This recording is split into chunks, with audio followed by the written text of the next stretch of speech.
You have one checked bag limit with American Airlines and Delta. The second bag is $25. You will pay for that. The third, fourth, and fifth bag, those are $100 each. And a sixth bag is $200. So you need to kind of pack light in there, all right? And just, I want to just emphasize, hold on just a second. I want to just emphasize that, you know, bring the things that you know you need, and we gave you a list, and there's other things that, I want to emphasize, bring the things you need, and like she said, the luggage, there's only, you know, one bag is what they say is free, but after that, they're gonna start charging you. Now, also remember, there's a weight limit, okay? I know some of you like to pack a lot of things, so be mindful of that. They're going to weigh your bag when you go to the airport. So I hate to see you have to take things out while you're at the airport. So keep that in mind, okay?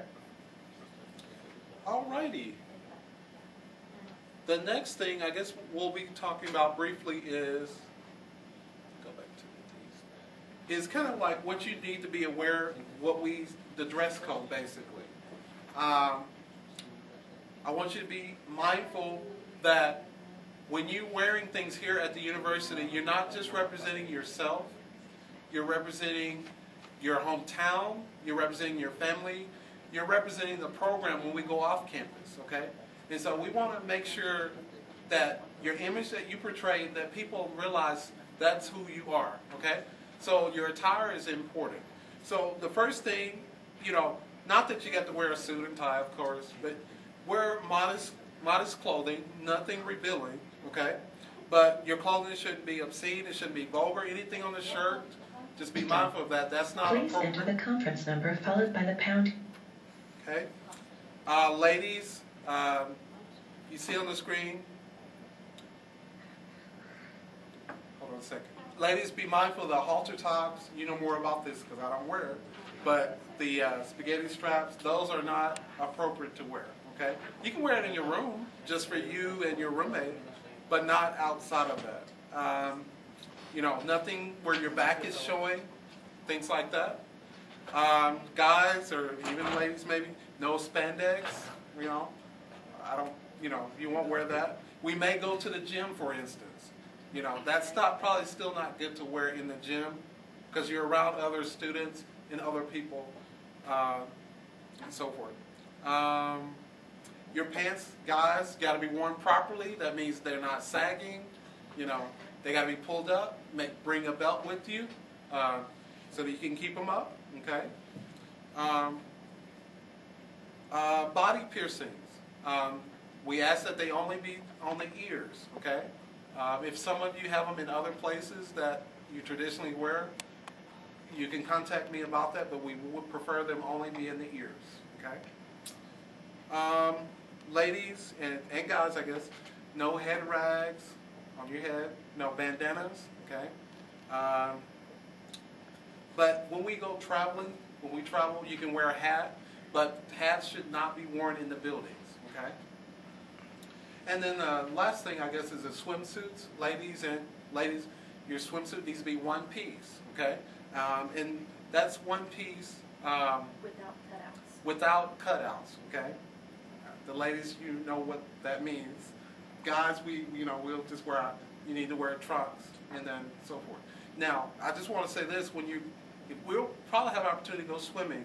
Ladies, you can wear a t-shirt over your suit until we get to the pool, but due to UTA regulations, you cannot wear the t-shirt in the pool, okay? So just be mindful of that, okay? Any question about dress code? Any questions like, can I wear this? Anybody have that kind of question?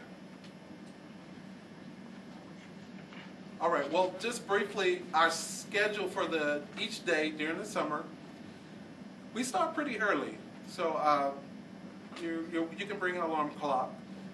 We have breakfast about around 7:30. Your classes will start about 8. And we'll be going during the day till like 5, okay? You'll have 3 classes in the morning, about 2 or 3 classes in the afternoon, and you'll have breakfast, lunch, and dinner. And it's a really fun-filled day. You do have a study hall time during the morning hours.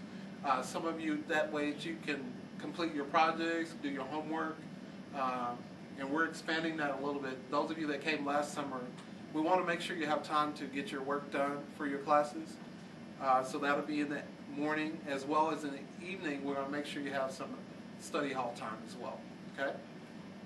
So it's kind of small there, but you can get an idea of what it looks like. Each of you will get your own individual schedule. Your classes are based on the grade you're in and what classes you will be taking in the fall, as well as classes that are based on the career goal that you have. If you want to be an engineer, you may be in an engineering research class. If you want to be a doctor, you may be in a medical research class, etc. Okay? Questions on that? So Ross, we're going to start back. I'm sorry for the delay. That's okay. Okay, just No problem. briefly, for the new students especially, and local students that are new, for the weekend, we have on Fridays, and it's kind of small, I'm going to just kind of emphasize a few things. We have on Fridays our college tours and job shadowing, as well as our mentoring will be on Fridays, okay? And then on Saturday and Sundays, we have other activities, enrichment activities, and local students, you'll be going home on 3 of the weekends. So you won't do those enrichment activities, but on the weekends that you're here, you will have those weekend enrichment on Saturday and Sunday as well, just as state will. And I wanted to say, the reason why you'll go home and the state will stay, because they can't go home. If we could fly them back every weekend, we could, but we can't pay for it's too many flights.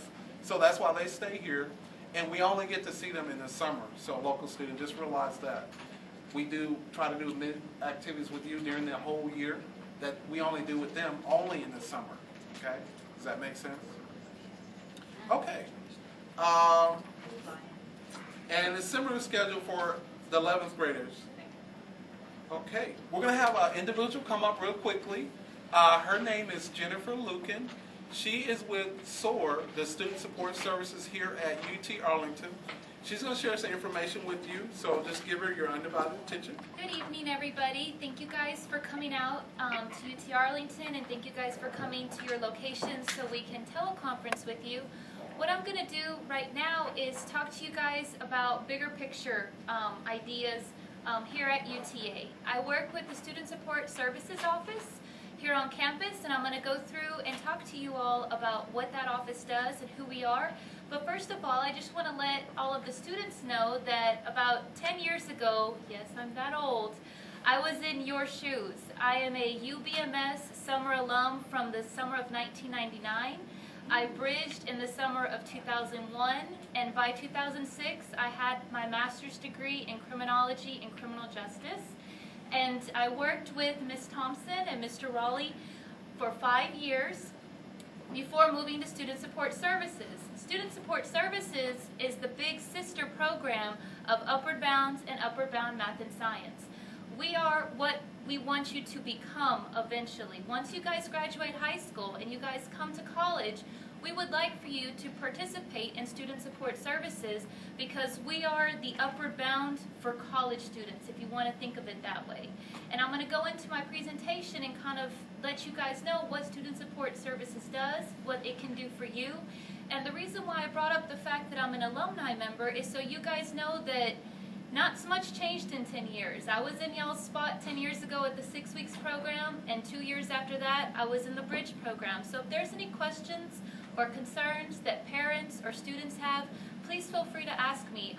I have a lot of background there, and I'd be more than happy to answer any questions you have. On my presentation, what I've done is I have mapped out SOAR Student Support Services.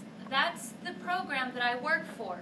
Beyond high school, you guys are going to be going to college. And in college, they have support services. They have a version of Upward Bound there, and it's called Student Support Services. There's also programs like here at UTA called University Tutorial. They do all of the tutoring for the 18,000 undergraduate students that attend this university. We tutor all the students that come to our office seeking help with their classes. And there's